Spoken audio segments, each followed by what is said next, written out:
Hello, welcome to Dungeon Girls Podcast. I'm Rose Justin. So today we're reviewing for Batman Month, Batman Year One, which is a 2011 superhero animated movie by DC Comics. It's an hour and 4 minutes. An hour and 4 minutes. But that's okay because this movie came out around the time where Warner Brothers would also give you a animated short that came with the movie, right? Which this one came with a 14-minute Catwoman animated short. So together, they're almost feature-length films. Almost, but that's the thing with DC, man. Their animations they put out are so short, but they'll charge you $20 or $30. I think it was $20 now back then. Today I was at the mall, which I picked up. I didn't pick up a lot of stuff because I'll talk about it in my Batman Earth One video. But I was looking at their animated movies because Kevin wanted me to pick up or check out Batman: Son of Batman, and I couldn't find it. And I'm looking at all the other Batman animated movies. It's like $30, $30, and it's like. You look at the run times, and they're not even some of them don't even go to 80 minutes. They're like an hour and 4 minutes, hour 10 minutes or some shit, man. It's like, are you fucking for real? And nowadays they don't even come with the animated shorts, so it's ridiculous, man, ridiculous. So that was just a short little rant for you. This movie is based off the graphic novel. Written by Frank Miller with art by David Mazzucchelli, and this graphic novel originally came out in 1988. And you gotta love David Mazzucchelli's art style. It has this almost golden age look to it, but it's more detailed, and there's a lot of great action in the scenes, right? So this movie is directed by Sam Liu and Lauren Montgomery, music by Christopher Drake, and the cast for this film is Ben McKenzie as Batman, who is the star of the Gotham TV show. He was also the star of a soap opera I used to watch back in the day called The OC, right? The show was about a troubled teen. A troubled teen gets adopted by this kind of rich family in Orange County, California. And Orange County is where basically the rich white conservatives live in California. At least that's what I heard. I don't know if that's true, but yeah. So you also have Bryan Cranston as James Gordon, Katee Sackhoff as Sarah Edson, who I even know that was Katee Sackhoff. I thought that was just a professional voice actor. I didn't even recognize her voice. She did a really great job, right? And Katee Sackhoff was Starbuck in the 2004 Battlestar Galactica show, right? Which they're remaking again. It's going to be it's going to be pretty bad. You got Eliza Dushku as Catwoman, which I knew I had a friend of mine who apparently his dad dated her, which I have no idea if that's true. Apparently he had a picture to prove it, but I don't remember ever seeing it. Alex Rocco as Carmine Falcone, and John Polito as Gillian P.B. Loeb, which also known as Commissioner Loeb in the movie, which I have no idea if that was homage to Jeff Loeb. I'm guessing not, but who knows, right? And John Polito was in a cop show called Homicide: Life on the Street, so that's probably why he was picked. And he was also in The Crow, right? He was the guy who ran the pawn shop who would buy the goods off T-Bird and his gang, right? If you ever seen The Crow. So the movie, the graphic novel for this movie was very influential. It inspired the first Dark Knight movie by Christopher Nolan, Batman Begins, which in my opinion is the best one out of the trilogy. People disagree, agree with that. I don't know. That's how I feel. Which I don't plan on reviewing the Dark Knight movies. I have them, I just don't want to. Because, right? And I gotta say, I really like this movie. The movie is basically Bruce Wayne comes back from Gotham and starts his crusade on crime, right? And he had a little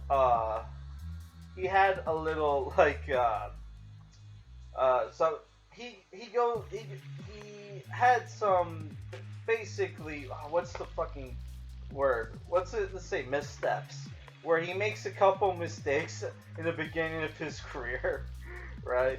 Where he right, and this point in Gotham, the city is run by corrupt cops, right, and a corrupt commissioner. Bryan Cranston's character James Gordon also joins the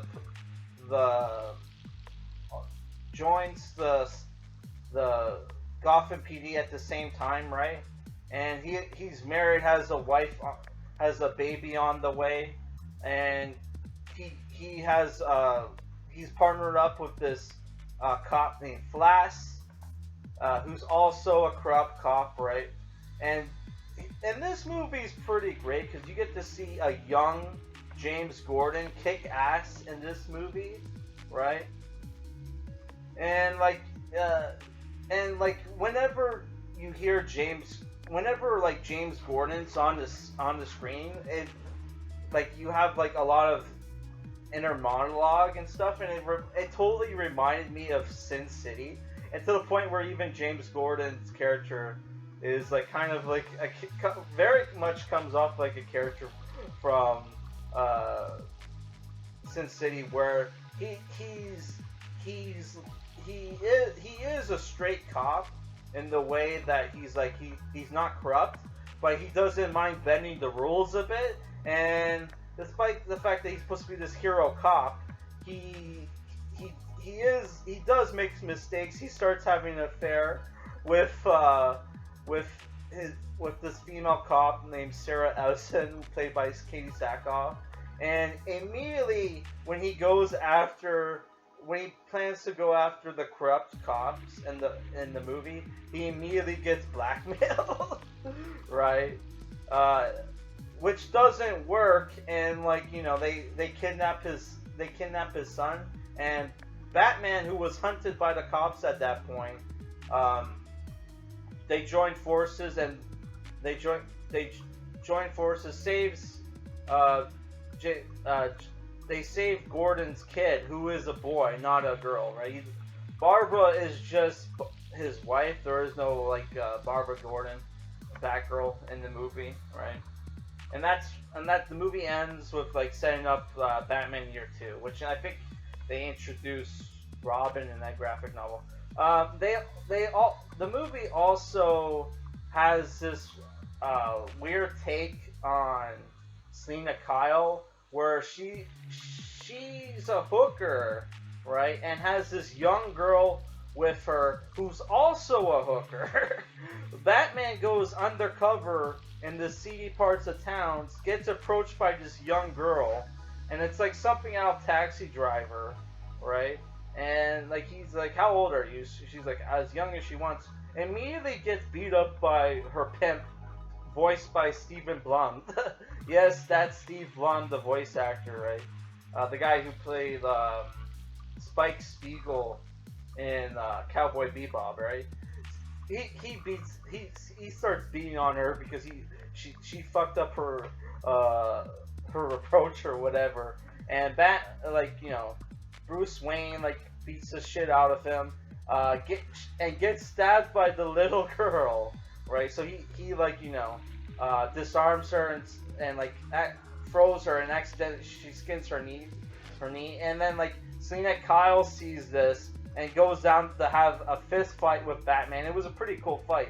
But my problem with this movie is that Selina Kyle's kind of a weird character in this movie, because she's very protective of her young friend, who's even in the Catwoman short, right? Which I'm not reviewing it. It's kind of bonus material. I thought it was good overall, but like, you know, it's just short. There's not really much to talk about. But I just find it weird. Okay, you're very protective of your young friend, but you don't have a problem with her hooking herself in the street. That's a little fucked up, in my opinion.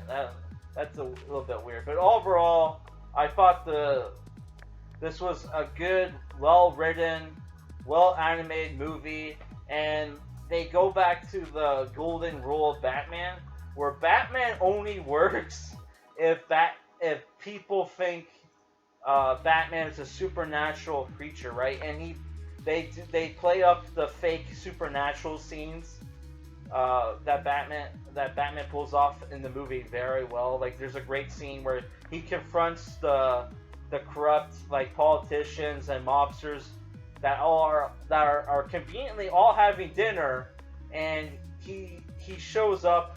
There's a fog machine goes off, and like he plays almost this Dracula like vampire character, where he's like has this really cool narration like threatening them, like